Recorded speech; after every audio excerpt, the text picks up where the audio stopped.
name is Aisha Buhari and I'm a student of Rayhan Academy. As I can see, all of you are lovers of poetry. Thanks for being here. The title of my work is A Nation on the Wings of Poetry. I hope it speaks to you.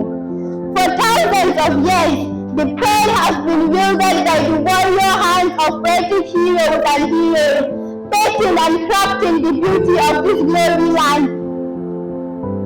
Painting and crafting the beauty of this glory land, beating it like trust in the hands of a great blacksmith.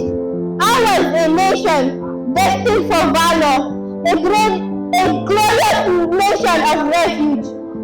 Poetry, the first pillar on which she stands, but then dwelling on the ground became sails and again poetry to the rescue, giving her wings and now she soars on the sky.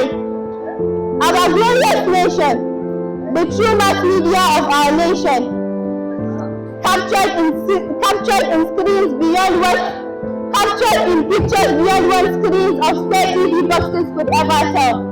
We the younger generation of this poetic giant, standing in the hallowed footprint of our poetic saints, lending our voices through our ink, gushing out from the fountains of our ink. A nation on the wings of poetry, a nation with an assured spot in glory. Thank you.